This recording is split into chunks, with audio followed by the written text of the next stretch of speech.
Welcome to the Mental Insights Podcast, a conversation aimed at understanding all sides of mental health, addiction recovery, and homelessness. Each interview will include one's personal experiences and insights, or an expert's advice and knowledge within one of these fields. The goal is to promote awareness, guidance, and support for anyone who is affected by these challenges. Thank you all for listening. Welcome to the Mental Insights Podcast. This is Season 2, Episode number 11 with Joshua Perry. Josh came into the first part to speak about his experiences within the challenges that he faced as a BMX rider and how he's transitioned as a public speaker to help people see the positive aspects of health and nutrition and why we should be focusing on learning more about ourselves, creating an awareness of ourselves in order to develop ourselves to be the best we possibly can. Within this episode, we're going to be speaking about the ketogenic diet and how this can be a positive implementation within your own life to help bring about a healthy lifestyle. And you can see if this is going to be right for you. So, Josh, thank you for taking this time with us today and being here. And can you share a little bit about what the ketogenic diet is and share with anybody who doesn't necessarily know what this diet is about? Yeah, thanks for the opportunity. And for sure. And so simply put, ketogenic diet is, so first we need to define the word diet because it's not what mainstream people make it think. It's not, a set of rules or any restrictions on time or anything that. The definition of diet is just what one person or community consumes. Like that's your diet. Like if you just drink water and eat leaves, your diet is water and leaves. Like it's we've turned it into something that's not. So anyways, a ketogenic diet is just what one person or community of people would follow in terms of what they've consumed to create the metabolic state that is known as ketosis. Now, a state of ketosis is a metabolic state of producing ketones in your bloodstream. And there's a lot of context around that because you can achieve that state in 4 different ways. So you can follow a ketogenic diet, which is simply put, starting off, someone could just start here. It's, your macronutrient composition would be 75% fat, 70 to 75% fat, 20-ish% protein, and 5% carbohydrates or lower, depending on your metabolic damage, which is ways to test that. So that's one way, is following the ketogenic diet, which creates a metabolic state known as ketosis, producing ketones in your blood. Another way you can reach that state is prolonged exercise. So if you're if you're working out extreme, high intensity and you're depleting what's known as your glycogen stores, so your stored carbohydrates in your liver and your muscles, that is going to shift the body to looking at fat for fuel to provide the energy that's missing. So it's not really recommended to start that way because it can be torturous. It can leave you really hungry or headaches or pass out. There's some things there, but once you become fat adapted, training in that state is, I'd say, easier, more effortless. But the third way is prolonged fasting. So another way of depleting those glycogen stores. I guess it comes down to, no matter what way you do, is depleting glycogen stores, store carbohydrates in your liver and your muscle, because then the metabolism can look at burning fat to make up the deficit. So when you're prolonged fasting, could also be looked at time restricted eating. It's a less scary way of looking at the word fasting. Really, it's just condensing your eating window. Again, a lot of context, a lot of variables depending on the individual, the goal, their body, all these things. But again, the essence of that is depleting glycogen stores, so your body will shift to burning fat. And the fourth way to create a state of ketosis is to consume exogenous ketones. Again, that doesn't mean your body is producing them. That means you're supplementing with them. So you have them in the bloodstream, and the brain, the heart, the lungs, they love the ketones, and it's going to bring upon a lot of the health benefits. Now, the underlying mechanism which creating the ketones is when your body shifts from burning carbohydrate for fuel, glucose, it looks at fat, whether it's stored fat in the body, in the adipose tissue, or dietary fat. Breaks that down to fatty acids. Fatty acids go to the liver, it's metabolized, and the leftovers are called ketones that go into the bloodstream. There's a lot of context there, but essentially all 4 of those, or all 3 of those ways, the ketogenic diet, prolonged fasting, prolonged exercising, it's really shifting the body to burning fat to produce ketones for fuel. Supplementing with ketones is just kind of, the after effect, but you can supplement with it, which I follow a ketogenic diet. and supplement with the ketones because there's a lot of benefit mixed in there. Again, there's so much context. We don't have enough time to go over all of this today, but that's simply put, a ketogenic diet is one that creates a state of ketosis, which is creating ketones in your blood, typically by burning fat in the liver. That's, I guess, the simplest way to put it. Wonderful. Thank you for doing that. It certainly, narrows it down in terms of the ways people can do it, and certainly what it's doing within your body in order to, provide this metabolic state. And, within this, you're speaking about the state of ketosis, and, these are what we want to reach if you're following these restrictions. And what are the benefits of this? So explain why people might want to do this. What is the benefit towards yourself, and what other benefits can it be for people of why they're seeking out this? Because this is something that has come into play recently throughout the years that many people are, moving towards in order to, quote unquote, use as their diet. But it's really just following in terms of reaping some of these benefits that are seen throughout our society. So can you explain what some of these benefits are of why people are using some of these avenues to get ketones within their bloodstream?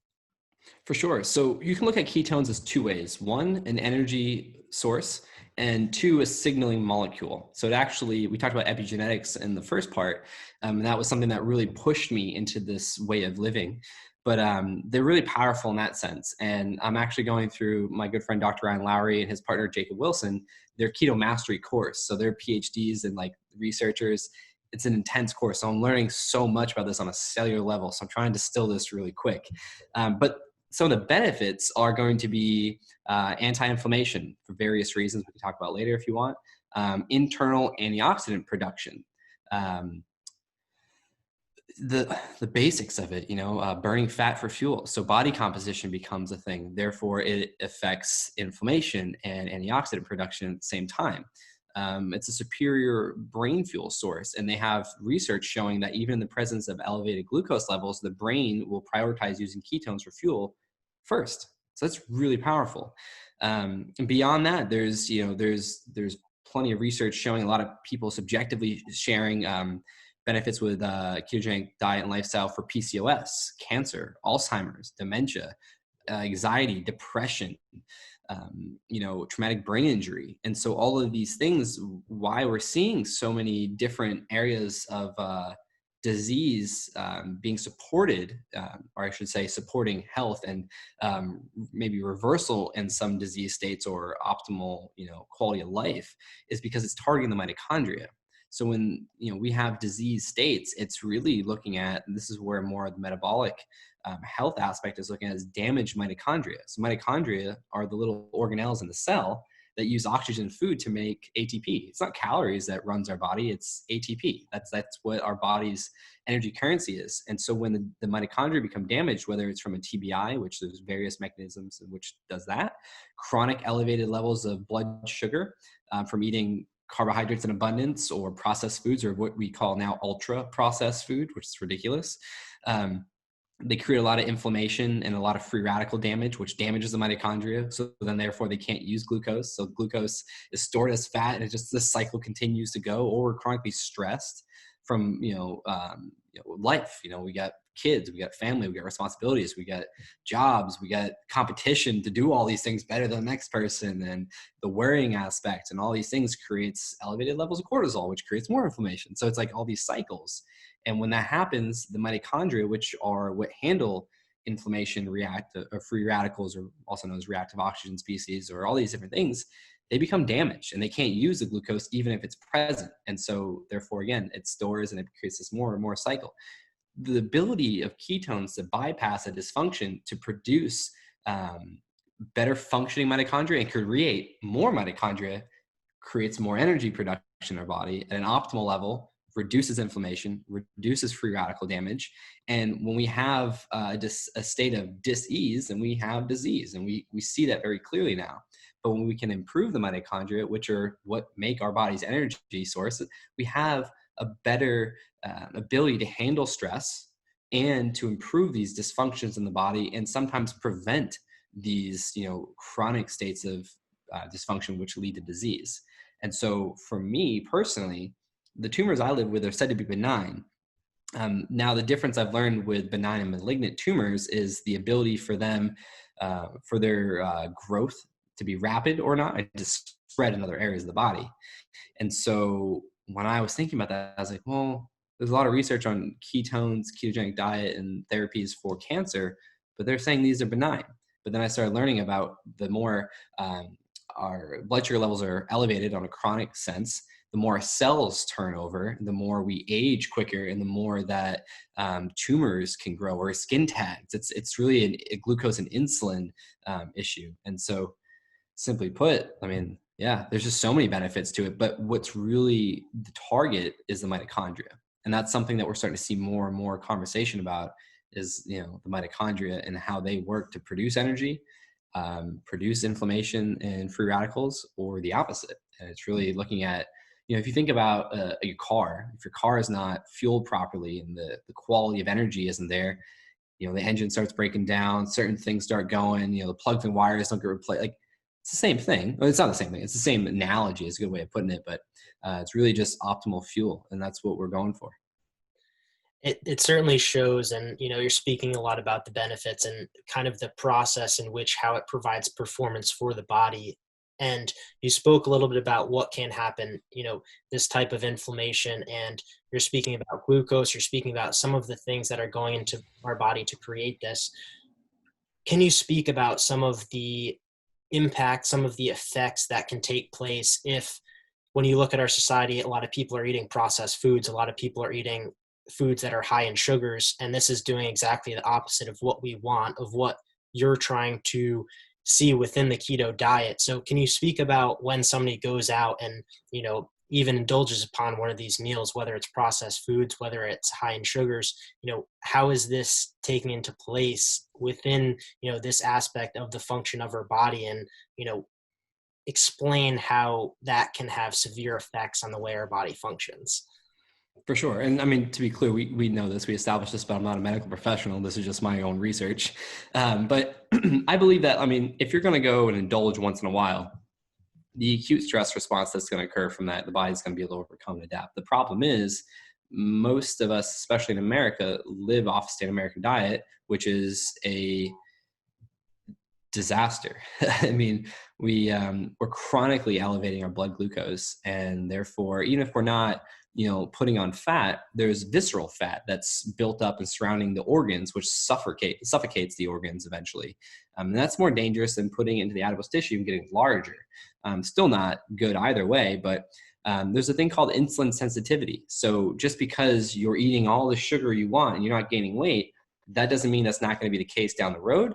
But also what's happening is when you're burning glucose primarily for fuel, you're putting off more free radicals, which therefore more inflammation comes. And that's because they're using more oxygen to create that molecule that fuels our body, ATP, than ketones and fat need. So that's the thing. It's like one of my biggest beliefs is health is internal. I learned that the hard way because I was diagnosed with brain tumor, even though I was in shape. And the doctor said, you're a professional athlete, you're healthy, you just need pain meds. That's all you need because we don't know what's wrong with you. Took that crash to find the tumor, but I was in shape, but I didn't know there was a lot of other things happening. And like, we're not taught this. We don't know better. We know X, Y, and Z are bad or unhealthy, but we don't know the degree. And so once you start learning the basics of what I'm learning on a cellular level of what free radicals are and inflammation and how that long-term can affect these things, especially if you don't change it, then you'll think twice about what you're eating. And that's where I'm at, and I challenge people. I'm like, well, do you ever think about the health of your brain, like every day, like, or at all? Like, and people tend not, but it's like, did you know what you eat, what you think, and what you do can affect it via these mechanisms? So people are eating, poor diets, or even healthy, like quote unquote healthy foods that we're trained, like whole grains and potatoes and fruits and, all these things. They're slowly destroying our brain because they're creating all this free radical damage and inflammation, and that turns into neuroinflammation. And as I said earlier, that's what damages the mitochondria. In severe cases, the mitochondria begin to die, the cell begins to die, and then plaque builds up in the brain. And what's even scarier is 30 to 40 years before you have symptoms is when Alzheimer's is starting to present itself in the brain. And that's where Dr. Daniel Amen's work with SPECT imaging and CTE research and all that stuff has been showing these things. And so like just learning that was really powerful. And I've gone and got a spec image with and without exogenous ketones to show these different things in real time. But yeah, simply put, I mean, if you're, that's why testing, like the number one thing I suggest to people is twofold. One, buy a glucometer, test your fasting blood sugar in the morning. So when you wake up before you consume anything, test it before bed. And then maybe you do, you know, a couple meals a week where you test before you eat something, and then 30-minute increments up to 2 hours after. See how high your blood sugar goes up, and if it does come down in that 2 hours, or how much it does. The second thing is consume exogenous ketones. Those two things can be super powerful on a mindset level and a biological level. But yeah, back to your original question. Yeah, there's so much damage that occurs even if you're not accumulating fat. And as we age, our mitochondria decrease, especially with damaging them, which our energy levels decrease, which leads to, you know, in chronic states, disease. And that's really something I think needs to be taught in school system. Because you know, McDonald's is bad, but we weren't taught why or how in school, at least when I was in there. So. Exactly. Thank you for that. It's certainly something that, you know, when, you know, you're speaking about the American diet, speaking about what we're consuming, I think one of the biggest, you know, kind of responses and per se excuses is that it's easy to just go out and get whatever it is, this processed food, this fast food. But there are many ways in order to get a quick meal that's supplemented within, you know, the nutrients that we need. And I think I want, you know, you to take this time to just speak about maybe some easy ways that people can get in the right nutrients that are quick meals, besides what people think is like, oh, going to cook a 30 minutes or an hour meal. Like, you can do some quick things in order to get the right nutrients, besides just, you know, running to McDonald's or this place in order to get a quick processed, you know, meal, when there's many other avenues that, you know, we can share today. Yeah. And so the first thing I share with my clients, and I'm going to share with you and anyone else, like the first step is really understanding blood sugar. It's more important at the beginning to control your blood sugar than to worry about organic or non-GMO or local or grass-fed. Like that is all amazing. And that's a great progression, but we have to start. And we have to start by controlling our blood sugar. And if you can chronically lower your blood sugar to normal levels, which is context there, and we can talk about that later if we have time, but which requires a glucometer to test your blood, that's the first place to start. And so something that can be easy, like there's no excuses. Oh, I'm busy. And like I travel just as much as any of the executives I coach. And so I get it. But I'm prepared and I know how to shop out or order out. So I was just at the Boston airport the other day. There was a Boston Bruins restaurant. Thought that was cool. And so I went and sat down, and there was a burger option. Those are the easiest things to order while you're out. All you got to do is just say, hey, can I get no bun on that? Which is bun sugar. It's processed food. And then can I get that put on a salad? Get the cheese, get the bacon, whatever you want, unless you're sensitive to dairy. I added an avocado. It was like $1 charge, which is cheaper than Chipotle, $2 or $3 for guacamole. And then I just did that. Then there was some ranch dressing, and cool, no fries, and got actually a bigger salad because of it. So you can go out to places and you could get a burger with no bun, no fries, and substitute for something. You can go to Chipotle and get all the meat, vegetables, and the dairy and the guacamole, like everything you want. Just don't get beans and rice. Like my favorite at Chipotle is a double order of carnitas, peppers and onions, some of the salsas, some guacamole.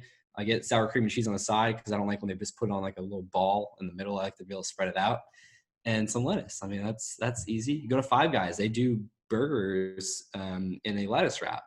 I usually end up cutting it because it falls apart, but things like that. And at home, I mean, this is what we do. You know, we go shopping 1 to 2 times a week, usually Sundays, Thursdays when I'm home. And we do a lot of cooking in bulk on one of those days. So that way we just have options we can heat up, or, you know, if it's food that we enjoy having cold, we just do it on the side. But something that we've gotten into good habit, even if we don't do like food prep for the week, like just like cooking all of our meat and our vegetables, whatever, is like one meal. Let's say we're gonna have dinner tonight. We're gonna do some ribeye, and we're gonna do Brussels cooked in bacon and some salt and pepper, and then I don't know, something else, some cauliflower rice or cauliflower mash. We'll cook all of the meat that we have for ribeye in that one sitting, and we'll eat our portion that night and refrigerate the rest for tomorrow or the next day. And we'll do that every time we cook, or cook twice a week in bulk. So, and then this 2020, there's so many brands now that support this way of living that make, protein bars. You can get nuts and seeds. You can get, there's a brand called Nush Cakes that make little keto pastries that you wouldn't know the difference. There's protein powders, there's ketogenic meal replacements, there's exogenous ketones.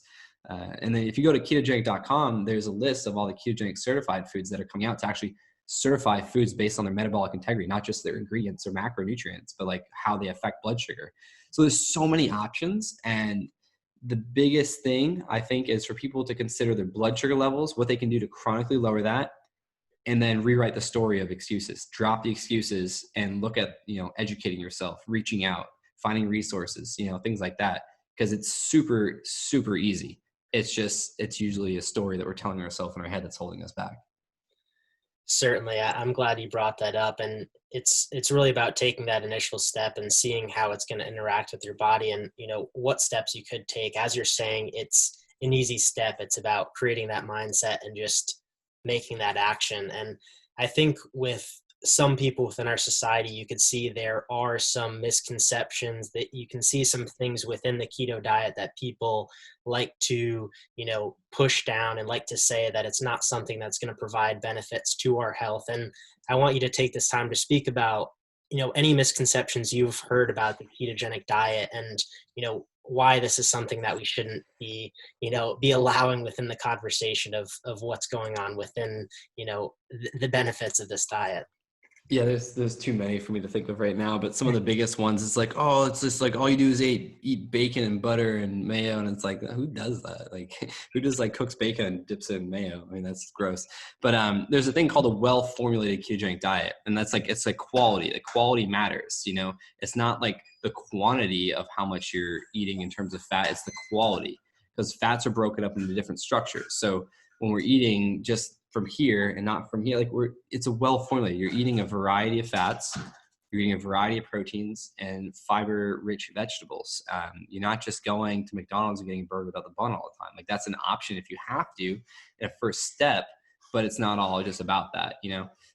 So some of the misconceptions are, it's too much fat, it's going to cause heart disease or whatever, it's too much salt, or things like that, or it's not enough fiber, and like all these different things. But if you Google Virta Health 12 myths debunked, Dr. Volek, sorry, my roommate just came in, he's moving stuff. If you Google Virta, VERTA Health 12 myths debunked, 12 keto myths debunked, they actually just initiated keto as a type 2 diabetes treatment option through the healthcare system, or they're about to, something like that. They just did the largest study involving several patients for several years, looking at all these things, tracking their blood markers. And so I think a missing piece of context when people say this or that about keto in a negative context is there's an adaptation period that is required. It takes about 3 to 4 weeks for your body to fully shift over and start raising ketone levels, fully shift over to fat and raise ketone levels. When that occurs, there's different things that if you're not doing it correctly, you'll feel the keto flu they talk about. Excuse me. And that's really just a deficiency in salt, or sodium. When you lower your insulin levels, with that comes lowering of water and sodium that your body needs, an electrolyte. It's a signaling molecule, electrical signaling molecule. So if you supplement with sodium on your food, or if you're using exogenous ketones that are bound to these minerals, you're going to be great. And if you're doing it correctly, not just going and getting a burger without the bun from McDonald's every day, you're eating avocado, you're eating fish oil or salmon, or sardines or walnuts, or all, like a variety of foods, your body's going to be getting the nutrition it needs. And there's ways to push that adaptation process quicker than dragging it out. There's so many things. When someone says anything negative, I usually go, okay, cool. Why is that? Or tell me more about it. Like, what is your perspective on that? What is your knowledge on that? And then I'll just ask them, like, did you know this? Or did you try that? And I mean, that's my job as a coach, So I think it's all context, and there's not enough information out there, but there's plenty of mis and disinformation and myths being shared around for whatever agenda people have, or they're just their experience of doing it out of an ignorant stance, which I tried on my own the first time and it didn't work out because I didn't understand the adaptation process, or I need a lot more salt than I thought because my body is just depleting all of it. And so I didn't have exogenous ketones back then. Now I do. And that's a really powerful tool. Wonderful. Thank you. And we'll have the link towards the Virta Health article below within the show notes so people can get accustomed to that and read some of, more of the misconceptions that have been debunked and read more about the ketogenic diet. And we'll also have the links towards Josh's work below, his website, and you can get more accustomed to what he's doing now within speaking, within being a keto diet consultation speaker, and he'll coach with you if you need that advice to make that next step within your life. Within the last question that I love to ask my guests, it really wrapped up of, where you want to move forward within what you're doing today. And, as you're already making this big step within personal development, within helping people, take that next step within their health, I want to, offer this hypothetical situation for you to imagine that you're given a large sum of money. For most of my guests, I say $1 billion.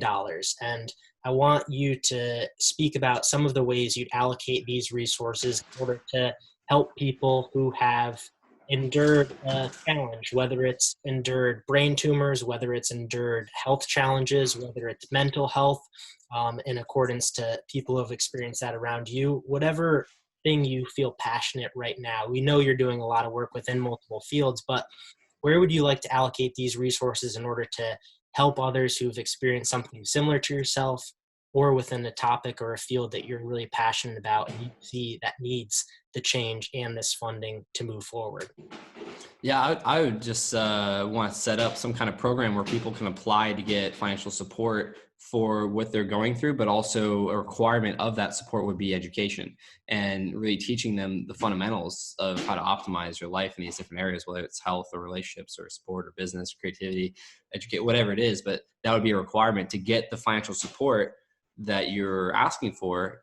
We also require you to go through these programs and just create more of them to somehow infiltrate the educational system of, middle schools and high schools. And, so just to be able to see a shift there.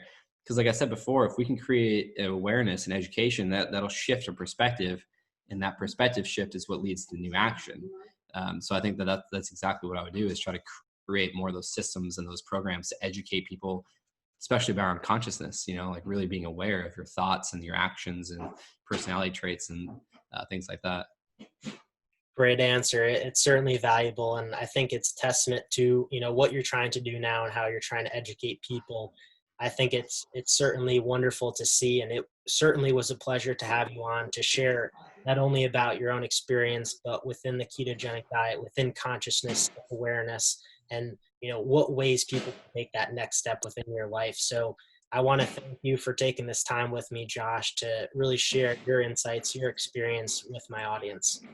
Awesome, Brendan. I appreciate your time. I appreciate the opportunity to share. It means the world to me. And I hope some people took some value away. And I'm always here to answer questions or help out wherever I can. So thank you so much.